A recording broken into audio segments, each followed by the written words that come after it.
In 2006, we formed Family First New Zealand. We wanted to be a voice in the public domain to champion strong and stable families, to promote the institution of marriage, and to protect life from conception through to natural death.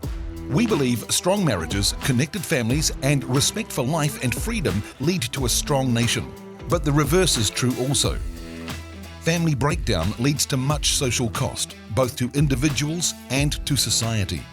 Family First quickly became a household name, advocating for families and speaking common sense and values on a broad range of family issues in New Zealand.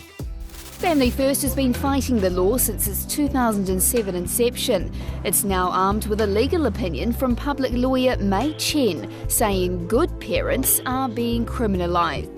You see, while good families are being thrown under suspicion and even investigated, child abuse has continued at the same rate.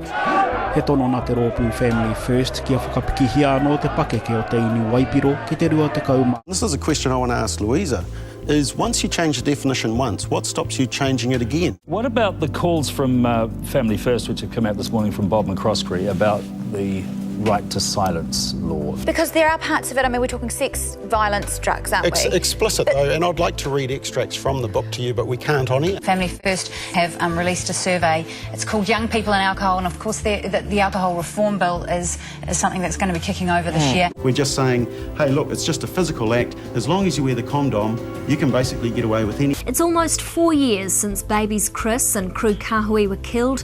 Now Family First says an anonymous donor has offered $25,000 to see justice served. Gay adoption? No, because I think a child deserves a mum and a dad. Explicit graphic violence. Not exactly family viewing, right? Well, definitely not, says Family First. Once you redefine something, where do you stop? I mean, what's wrong with 3 consenting adults who want to get married, or 4? Family First, who oppose Sue Bradford's move, have brought out a US academic who's written extensively in favour of the limited and moderate use of corporal punishment. Family planning have been constantly arguing that they need to get in at a younger and younger age, and this is not just New Zealand based, this is international based. These groups want earlier access to kids, they want to discuss gender identity. 2, 3, 4, Others were outraged. A lobby group gathered 300,000 signatures, which forced the citizens' referendum. Most people would raise their eyebrows and say, well, surely you know what your biological sex is. Joining me now is Dr. Miriam Grossman, a psychiatrist from the States who writes about the harm of sex education. She's been brought out here by Family First. Other guidelines include reviewing toilet spaces and making sport less gender-specific. Family First believes the guidelines are too extreme. Family First's making no apologies for a report that claims too many New Zealand children are spending too long in daycare. The Family First organisation says there have been 10 suspicious child deaths in the past 17 months. That's these 7 children and 3 other newborns. Because your children apparently are risking their health by spending too much time glued to TVs and devices. Well, that's the claim in a new report by a family values lobby group. Primary schools are exposing children to sexually explicit images and material that's not appropriate for their age. This, according to conservative lobby group Family First. Biological reality is something that we've agreed on as humans for thousands of years. It's only been the last sort of, comparative 30 seconds of human evolution we've all of a sudden, or some have decided, we can just be made up and changed. And here, Family First believes there's a problem. The group commissioned a poll which asked 1,000 Kiwis if businesses with free Wi-Fi should be required to have filters blocking porn websites. 79% were in favour. 16% were opposed. And what did you make of the decision to repeal Roe v. Wade? Oh, fantastic decision. Yeah. Anybody who thinks that the unborn child has a right to life and that their bodily autonomy should be recognised. I'm a housewife, I'm a mum, and they made me feel like New Zealand's most wanted. We went to hell and back because we tried to use the system. My dad now has a conviction and because my sister lied, and it's stuck. They photograph you, they fingerprint you, and then I was put in a cell. The anti-smacking law is punishing good parents. View the evidence for yourself at protectgoodparents.org.nz. If Bob is saying that those gay couples aren't fit to raise children... Nobody is saying that. We're saying what is the priority.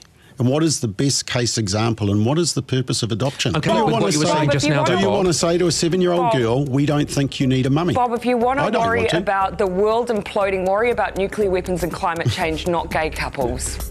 I just want to ask it's you not a very, about gay very couples, quick because it's question, also Bob. heterosexual de facto couples that can't adopt as well. It's not a gay issue, Jacinda. No, we're now talking with a Green MP who's, again, it's not about opinions, it's using words, language, emojis in and around children. Like, this is a whole different level, and yet the media are doing pretty much nothing. Yeah. So, yeah, I get harangued for having an opinion. This guy's getting a free pass. One of the major left-wing blog sites in New Zealand, The Spin-Off, who would disagree with most of our views, wrote this about us. They participate in politics in a way other advocacy groups can only dream of. The group also boasts a genuinely nationwide presence, a machine that's been so influential in shaping and driving conservative politics in New Zealand. There have been some significant social and moral debates over the past years, including the referendum on euthanasia. It talks about not only people who might die within 12 months, and there's plenty of examples of people who've well outlived the diagnosis that they've been given. Euthanasia's fully funded. Palliative care is not. It's why you've got all these hospice shops and fundraisers. You know, it's a, well, to not over-egg this one, it's a bit of a scandal, actually. And the referendum on cannabis, which Family First primarily focused on. They saw every single harm associated to drugs in terms of overdose, You've been reading the in Cato terms of report. problematic the use. Cato report reduce. is a libertarian organisation with radical drug policies. My name's Ronnie Clark, and I want to encourage you to vote no to dope. Vote no. Vote no. Vote no. Vote no. Vote no. Vote no. Vote no. Vote no. Vote no. Vote no. Vote no. Vote no. No. New Zealand is too precious. Far too precious. Way too precious. Aotearoa. It's too precious. It's too precious. It's too precious to be wasted. Well, the vote on cannabis has gone right down to the wire. No campaigners celebrating a win. It's good news for young people that they're not going to be enlisted in a social experiment. I take a massively positive message. You saw even the really perversely named Say No to Dope campaign. I'm sorry, guys, cannabis still exists. Well done. Plus, there was the introduction of one of the world's most extreme abortion laws. Just focusing on just a physical issue. We are not dealing with the emotional and the spiritual issue that we are well aware is in a holistic approach. I'm Dr. Norman McLean. Today I'm going to describe a first trimester surgical abortion. We know that every human deserves life. No matter how they get this earth, we just know that abortion is not an option. I think the true disability here is people who are inhuman. It's not the condition. My mother was actually raped, and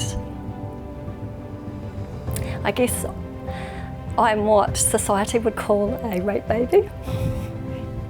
To anyone else that has been conceived in similar circumstances, you have every right to life, just as much as anyone else. The birth certificates legislation, which ignores biology in favour of gender ideology and allows you to change the sex on your birth certificate based simply on how you identify. And the deeply flawed and ideologically driven conversion therapy law, which has criminalised aspects of family life, free will and expressions of faith. Performing gay conversion therapy could soon be a jailable offence. Lobby group Family First says the ban is an attack on parents' rights, calling the law fundamentally flawed and unfair. Government wants to legislate against the discussion and practice of alternatives.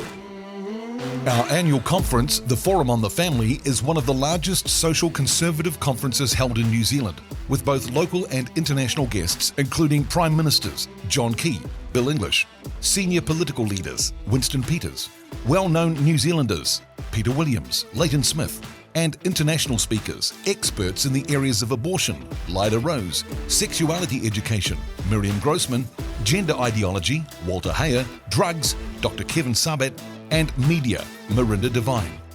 And after a battle that lasted almost a decade and 4 court cases going all the way to the Supreme Court, the government succeeded in deregistering Family First as a charity because they believe that our purpose of promoting the traditional family unit cannot be shown to be in the public benefit.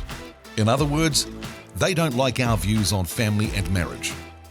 The Supreme Court has ruled that Family First does not qualify for charitable status. It's 10 years, it's cost us about $750,000 because we've been fighting this on the basis that the danger is that when the court determines what can be and can't be said by charities, we're in a dangerous place. Family First has never backed away from the fact that we back a Judeo-Christian value, and that is that marriage has always been defined as one man, one woman. There are other forms of relationships.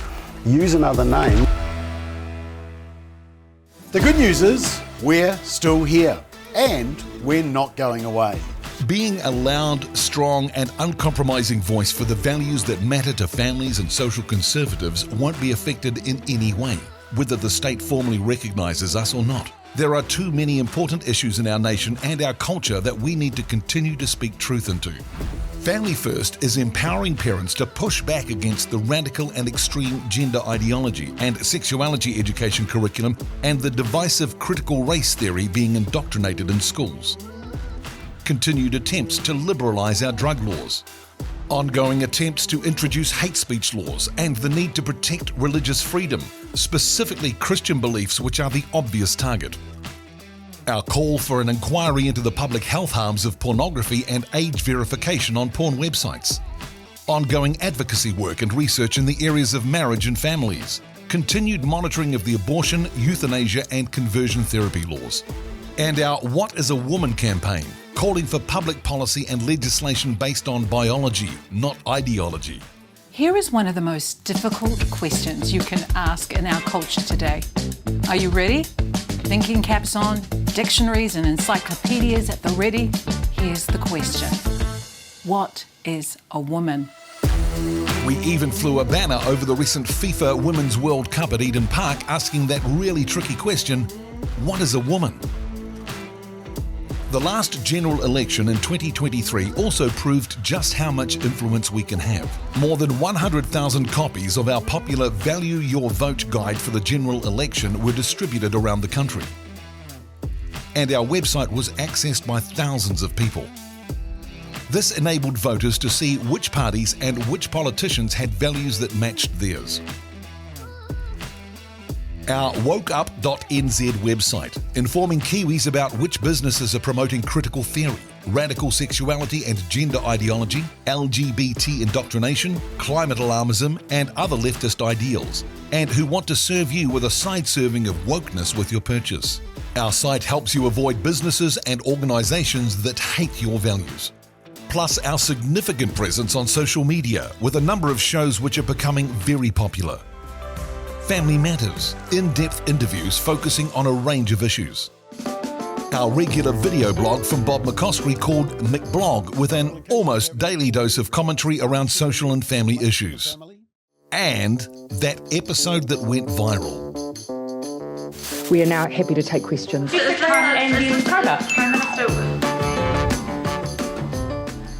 Our very popular weekly political analysis show, Straight Talk, with a panel of guests who are unashamedly and unapologetically social conservatives. Political Playback Thursdays, live at 5 p.m, as we discuss the week in Parliament and New Zealand politics in general from a conservative viewpoint. And now you can start each weekday informed. 7:30 a.m. live Monday, Wednesday and Friday, Daybreak with Bob McCoskrie, as he gives an overview of key stories you need to be aware of. 7:30 a.m. live Tuesday and Thursday, a more in-depth discussion, Solid Ground with Simon O'Connor. The Disinformation Project, no supporters of Family First, admitted in a report that Family First had had more viewers and engagement than some of the main news channels in New Zealand during the coverage of the Posey Parker protest at Albert Park in 2023. Our ability to research, advocate for and keep families informed as to the issues affecting them and ultimately be a family watchdog has only been possible because of your investment. We don't receive a cent of government funding, and we wouldn't even take it if it were offered. It would compromise our independence and ability to honestly critique and influence public policy. We're supported and funded by thousands of families throughout New Zealand. Ultimately, though, we want to be a voice for you, for the issues and values that you care about. We trust that you'll appreciate our common sense, researched and credible approach to the many family and political issues in the media and public domain. As we head towards our 20th anniversary, join the grassroots movement that has been promoting marriages, life, family and freedom for the last 2 decades. We will continue to be uncompromising and unapologetic in our promotion of the socially conservative values and laws which you also strongly believe in, and which have benefited our society for hundreds of years. We want to be a voice for your values. Stand with us as we stand for families.